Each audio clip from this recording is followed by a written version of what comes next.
Seja bem-vindo para esse vídeo. Nesse vídeo daqui eu vou comentar um pouquinho com vocês qual que foi a pior contratação dos clubes que disputaram a Série A, né? Nessa temporada de 2024, tá bom? Então vamos lá, já solta aí a intro. Vamos lá então. O GE criou uma guia aqui com destacando algumas dessas contratações. Eu já vi aqui algumas, eu não sei se eu concordo com todas, mas separaram acho que 15 e a gente vai poder comentar aqui um pouquinho a respeito. Vou ler brevemente o texto, as partes principais, e aí a gente discute se realmente foi uma das piores contratações, tá? Então a primeira já destacada aqui é o Alário no Inter, chegou no início da temporada, vindo do Frankfurt, e aí é uma coincidência, né? O Borré que veio pro Inter também, daqui a pouco eu chego nessa parte do texto, também já jogou pelo Frankfurt, né? Enfim, para ser uma estrela do ataque colorado, que já tinha o Valencia e estava próximo de ter o Borré. Então, o Alário pouco performou, né? Das 36 partidas, foi titular somente 15 e marcou só 5 gols. O último em junho, né? Então, a partir da metade do ano até o final não marcou nenhum. Nas últimas 9 partidas do Inter, nem saiu do banco, né? Acho difícil que permaneça no Inter. Já aparentemente falaram que o Valencia vai embora também. Mas é porque realmente o Inter teve 3 centroavantes extra-classe, que é o Borré, o Valencia e o Alário. Porque se a gente para refletir um pouquinho da carreira dos três, o Borré até hoje é convocado para a seleção colombiana, o Valencia é um dos principais jogadores ainda da seleção equatoriana, e o Alário foi muito bem no River Plate, jogou no Bayer Leverkusen, estava no Frankfurt, que nem tinha falado ali. Então tinha 3 centroavantes com muita história, 3 centroavantes estrangeiros, e é realmente muito difícil fazer todos jogarem. Eu acho que o auge do Alário pelo Inter foi quando ele marcou um gol no Grenal. Tá, acho que foi no Gauchão, se eu não me engano. E, enfim, ele foi muito importante pro Inter, mas no geral não consigo fazer muita coisa, mas é muito bom atacante, eu acho que teria mercado ainda em vários clubes da Série A. De fato não foi tão bem, mas aí é muito pela competitividade, tendo Borré e Valência como opções, é difícil realmente. O Inter, na minha visão, mandou mal aí, né? Gastou muito salário em vários desses grandes jogadores, para no final das contas só um jogar, que é o Borré, e o Valência vinha do banco às vezes. Só, né? E acabou que o Alário não é barato, com certeza, e nem jogou. Depois o Bernard, aí colocou aqui, ó, em fevereiro, o Galo anunciou a volta do Meia, 11 anos depois, desembarcou em Belo Horizonte após o fim do contrato com o Panathinaikos da Grécia, né? Ele fez 26 partidas, sendo 19 como titular, não fez nenhum gol e não deu nenhuma assistência, além de ter sofrido uma lesão no joelho direito que tirou ele por mais de um mês, né? Enfim, eu acho que o que mais me surpreende aqui não é nem necessariamente o gol, mas não ter dado nenhuma assistência pelo estilo de jogo do Bernard, realmente bem curioso, né? Enfim, acabou que realmente não conseguiu desempenhar tudo que podia, não se tornou nem titular desse time do Galo, que talvez para a próxima temporada possa engrenar. Tem jogadores que, assim, eu até vi a lista, tem jogadores que nessa primeira temporada não deram certo, mas contratações que eu acho que ainda vão dar certo. E o Bernard, por exemplo, eu acho que é um deles. Eu acho que ainda vai dar certo. O Alário eu acho que não, porque você tem o Borré e mesmo se o Valencia for embora, o Alário ainda seria reserva. E o Bernard tem potencial para virar titular desse time do Galo, né? Então acho que para a próxima temporada ele deve render muito mais. Eu acho que realmente foi só um início ruim. Depois o Caio Paulista, essa sim, uma contratação que rendeu muito abaixo do que se esperava pelo valor pago, né? Aqui, ó, de jogador que pulou o muro, né? Veio do São Paulo após fazer uma grande temporada, né? O Caio Paulista talvez merecesse, inclusive, convocação quando ele fez aquela campanha pelo São Paulo. Não acho exagero, porque realmente as laterais são posições muito carentes na seleção brasileira. E pelo que o Caio Paulista jogou, talvez estivesse, inclusive, merecendo vaga na seleção. No São Paulo. Pelo Palmeiras, muito longe disso, né? Então atuava no Tricolor Paulista, emprestado pelo Tricolor Carioca, né? Pelo Fluminense. Tinha permanência quase certa, mas o Palmeiras atravessou a negociação, pagou quase 20 milhões de reais pelo Fluminense, né? Foi reserva em grande parte da temporada, fez 39 jogos, sendo 23 como titular, 100 gols e tendo 3 assistências, tá? Acho que o grande destaque aqui também é que essa lateral esquerda do Palmeiras sofreu bastante com a lesão do Piquerez, né? Piquerez não jogou quase nada na temporada. Acho que da metade pro final da temporada não fez praticamente nenhum jogo. E tinha sempre muita essa discussão: Caio Paulista ou Vanderlan? O Caio Paulista foi mal, o Vanderlan conseguiu ir ainda pior. Então é uma carência nesse time do Palmeiras. Sem o Piquerez ficou nítido isso daí. E o Caio Paulista não conseguiu corresponder à expectativa. E mesmo assim foi melhor que o Vanderlan. Então essa foi uma posição carente ao longo da temporada inteira do Palmeiras. Aí o Diego Costa no meu Grêmio, né? Aqui eu já discordo também, tá? O centroavante naturalizado espanhol foi escolhido no início do ano para ocupar a vaga deixada pelo Suárez. O cartão de visitas foi ótimo, com 6 gols nos seus 6 primeiros jogos, na reta final do Gauchão. Acho que inclusive foi eleito o craque do Gauchão, se eu não me engano. Mas também Gauchão, né? Também fez gol importante na fase de grupos da Libertadores. Naquele jogo contra o Achipato ele fez gol de cabeça, né? Mas quase nada além disso. Muito tempo fora de ações por lesão. Exatamente, essa foi a grande questão. Muito tempo fora por lesão. Aqui tá até mostrando, foi no jogo contra o Estudiantes, né? Que o Grêmio precisava vencer para ficar em primeiro e ia enfrentar o Penharol, se eu não me engano. Ia enfrentar o Penharol, que acabou enfrentando o The Strongest, né? E aí o Grêmio empatou, ou perdeu, acho que perdeu, inclusive, por 2-1 o jogo no Couto Pereira.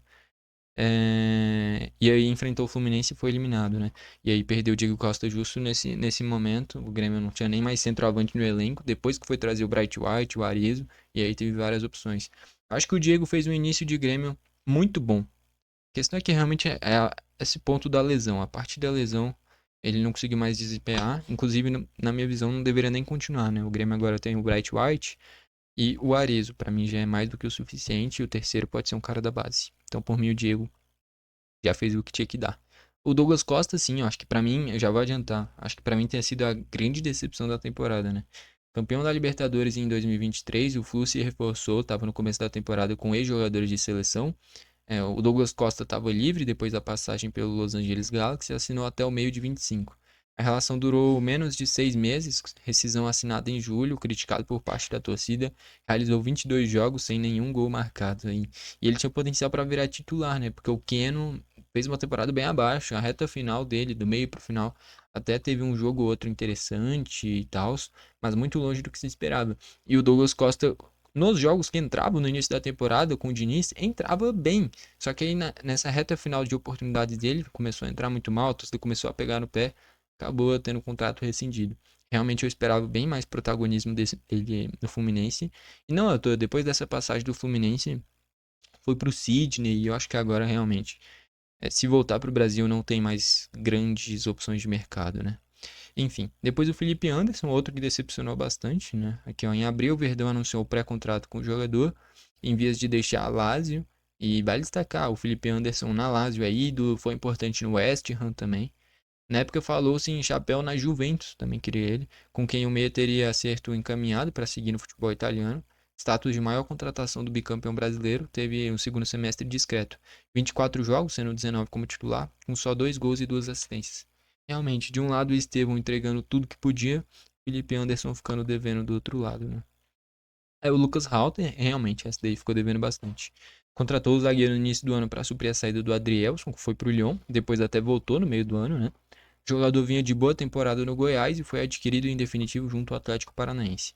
Titular em praticamente todo o primeiro semestre, depois o Barbosa vira titular, o Bastos vira titular e afirma uma dupla de zaga espetacular no Botafogo, né? Perdeu espaço no segundo, entrando em campo apenas 6 vezes. No total fez 39 jogos, com 2 gols e uma assistência. Realmente a torcida, inclusive, nem gosta muito dele. Eu torço pro Grêmio. Por mim, pode mandar pro Grêmio, porque eu acho um zagueiro com muito potencial, muito bom jogador. Foi uma grande liderança no Goiás rebaixado. E também no Atlético Paranaense foi bem nas oportunidades que teve. É porque realmente no Botafogo não deu certo. Eu aceitaria no meu Grêmio, por exemplo. O Nicão, aqui eu discordo, o Nicão foi importante para o Atlético Paranaense, tá? Ídolo do Furacão, o atacante chegou no início da temporada no São Paulo, mas foi contratado por empréstimo em abril. Em setembro chegou a ser afastado por divergências com o técnico Martin Varini, mas foi reintegrado depois que o Lúcio assumiu o comando. Fez alguns gols na reta final da temporada, mas virou um dos alvos da torcida pelo rebaixamento. Aqui eu discordo, cara. Eu não acho que o rebaixamento gira em torno do Nicão. Fez gol no jogo contra o Bahia, no jogo que empataram ali, foi um tropeço tomando um gol no finzinho do Biel. Mas eu achei que o Nicão chegou a ser importante. No ato ele foi titular na grande maioria dos jogos, né? Depois que o Lute assumiu o comando. Eu acho que um cara vai mal quando é, por exemplo, o Halter. O cara nem joga mais. O Alário, a mesma coisa. O Felipe Anderson, a mesma coisa, não foi tão mal. Ele não rendeu tudo que podia. Talvez isso encaixe melhor. Mas se é a pior contratação, porra, o Nicão tá longe disso. Foi um cara que agregou bastante pro Atlético Paranaense. O Oscar Romero, irmão gêmeo do atacante do Corinthians, chegou em março ao Fogão, depois de deixar o Pendispor da Turquia. O Oscar, que tem passagem pelo Racing, passagem pelo futebol japonês também. No começo teve mais oportunidades, embora quase fosse sempre reserva, mas chegou a ser afastado por indisciplina. Na reta final da temporada, pouquíssimo utilizado. Contribuiu com 5 assistências em 27 jogos, sendo só 7 como titular e somente um gol marcado. Outro cara que eu aceitaria no meu Grêmio. Meio-campista, pode jogar mais aberto pela direita, principalmente por ser canhoto. E é muito bom jogador. É porque realmente o time do Botafogo é muito bom. Não tinha como pegar vaga. E aí é aquele caso que assim, a contratação deu certo, entre aspas? Não. Mas aí é muito mais mérito dos caras que foram num nível absurdo e o Oscar não conseguiu chegar perto desse nível do que necessariamente ele ter ido mal, tá? É muito bom jogador, eu aceitaria no meu Grêmio, inclusive. O Pavon, aqui o Grêmio pagou caro, né? 20 milhões, foi acho que a maior contratação da história do Grêmio. Foi importante na campanha do título gaúcho, que ele realmente foi muito bem, tanto ele quanto o Diego Costa. Com 3 gols e 4 assistências, mas pouco fez depois. Outro que sofreu com lesão, assim como o Diego Costa. Depois da lesão não voltaram a mesma coisa. O Pavão na reta final de brasileiro foi bem, fez 2 jogos bons. Oh, propaganda, cara. Enfim, fez 2 jogos bons. Inclusive deu assistência contra o Vitória, né? Se ele tivesse inteiro fisicamente a temporada inteira, poderia ter contribuído mais. Foi mais a parte física do que realmente muito mal. Aqui sim, foi uma péssima contratação. Talvez a pior, essa daqui, porque 25 milhões de reais no Pedro Raul, jogou mal, quando jogou vaiado, não rendia, não fazia nada. E depois o Yuri, ainda afirmado, trouxe o Depay. Acho difícil ele permanecer no Corinthians. Pouco fez, né? Aqui, ó. Pagou 25 milhões de reais. Nas primeiras 7 partidas fez 3 gols, mas parou por aí. O último foi marcado em 9 de abril. Desde lá não marcou mais nada. Passou a ser reserva quase não utilizado no Corinthians. O Coutinho, aqui eu discordo também. Ele não rendeu tudo que podia, mas é a mesma coisa do Bernard. Primeira temporada, voltando, se adaptando. Acho que com o tempo pode render o que se espera do Coutinho, né? Então aqui, ó, retorno para a cria vascaína, anunciado em julho por empréstimo de 1 ano com Aston Villa. Estreia ocorreu ainda naquele mês. A parte física fez o meia ser desfalque por alguns jogos, principalmente por uma lesão na coxa esquerda. Jogou 18 jogos, de 27 possíveis, sendo 10 como titular, com 3 gols e uma assistência. Não fez tudo que podia, mas, por exemplo, fez gol na Copa do Brasil, quase ajudou a classificação do Vasco contra o Galo. Deu azar que o Hulk estava num dia inspirado, uma noite inspirada, né? Realmente não rendeu tudo que podia, mas, de novo, chegou por agora, né? Eu acho que é a mesma coisa do Bernard. Com mais tempo, eu acho que ele volta. Volta não, pode ter um protagonismo maior. Depois o Renato Augusto. E aqui eu já queria destacar, ele foi importante sofrendo pênalti contra a LDU na Recopa Sul-Americana, que o Fluminense ganhou, então, querendo ou não, ajudou com o título, tá? Então, a contratação do meia e seleção, depois de fim de contrato com o Corinthians, reserva de luxo, veio para ser o reserva do Ganso, né? Fez 32 jogos, apenas 9 como titular, com 1 gol e uma assistência. Ficou abaixo? Ficou, mas tá indo pra reta final de carreira. Esses dias atrás eu tava assistindo um jogo da NBA na Amazon Prime, e aparentemente essa próxima vai ser a última temporada da carreira do Renato. Realmente a idade pesa um pouquinho, o elenco do Fluminense é muito velho, não tem o que falar. O Renato, tecnicamente, é acima da média, mas a idade pesa. Aí o Terence no Fluminense, esse foi bem abaixo mesmo e foi uma baita contratação. Aqui, ó, contratado por 14 milhões do Pachuca, o meio atacante jamais teve espaço no Flu durante a temporada, 17 partidas, sendo 11 vindo do banco, só 1 gol e uma assistência. A última vez em campo foi em 30 de junho, a época sob o comando de Marcão. Ou seja, nunca foi utilizado pelo Mano. E que é um desperdício, porque o Terans é muito bom jogador. Eu aceitaria no meu Grêmio também. Pode vir. Era o principal jogador, talvez, do Atlético Paranaense, até pouco tempo atrás. Quase não foi utilizado no Flu. E o Wallace, eu acho que é a última. Exato, é a última. Aqui, ó. A Raposa contratou o Wallace junto ao Udinese em julho. Transação por volta de 36 milhões de reais. Então não foi barato. Mais variáveis de 2 milhões de euros. O jogador, porém, foi bastante discreto no primeiro semestre. Chegou já na reta final do primeiro semestre. Após mais de 7 anos na Europa, apenas 11 partidas como titular, de um total de 17, com um gol marcado. Eu acho que ele ficou, talvez, marcado, na minha cabeça pelo menos, pela má final de Sul-Americana, que ele saiu ainda no primeiro tempo, depois de fazer um jogo muito ruim. Sai no primeiro tempo para a entrada do Lucas Silva, quando o Cruzeiro tomou 2-0 muito rápido e o Racing encaminha o título, né? Então ainda não correspondeu tudo que pode, mas é outro que, assim como o Coutinho, assim como o Bernard, acho que a partir da próxima temporada, se ficarem, podem render mais, né? Porque realmente são bons jogadores, mas ainda não renderam tudo que pode, tá? Aqui, vamos só votar, aqui tem a opção de votar qual que foi a pior contratação, pra gente chegar a uma conclusão, tá? Então, vamos aqui, cadê? Vote aqui. Vamos ver se dá pra votar. Dá pra votar? Alô? Vamos ver se carrega. Carregando, carregando, carregando, carregando, carregou. Vamos votar aqui. Temos de opções os que eu citei, né? Alário.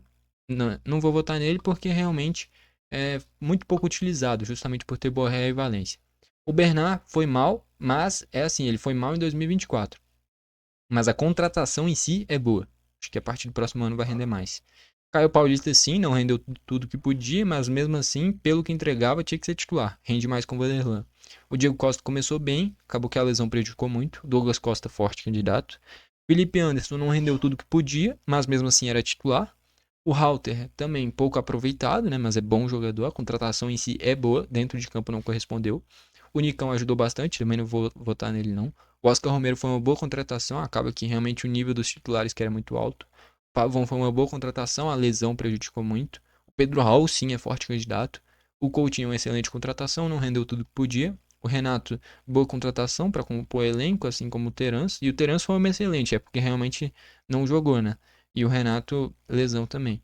E o Wallace, a longo prazo, eu acho que é uma boa contratação também. Eu vou ficar entre Pedro Raul e Douglas Costa. Não tem pra onde fugir. E pra mim a pior contratação é o Pedro Raul. Porque o Douglas Costa veio de graça, né? Só pagando salário. O Pedro Raul, porra, 20. Pô, é sacanagem. Não vou colocar meu e-mail, não. Mas foi o Pedro Raul, tá bom? Enfim, Douglas Costa veio de graça. O Pedro Raul, que nem a gente viu, 25 milhões de reais pro cara nem jogar. E quando jogar, joga mal. Então, assim, o Pedro Raul, pra mim, é a pior contratação dessa temporada do futebol brasileiro, tá bom? E aí logo depois Douglas Costa, porque rendeu muito abaixo do que se esperava. E aí você pode, se quiser, pode colocar em ordem dos 15 aí, da melhor contratação até a pior, ou da pior até a melhor, da forma que você quiser também, tá bom? Foi esse o vídeo, gostou, deixa o like, não gostou, deixa o dislike. Não esquece de se inscrever e ativar o sininho para o YouTube te mandar os vídeos novos também. Foi esse o vídeo, valeu e falou!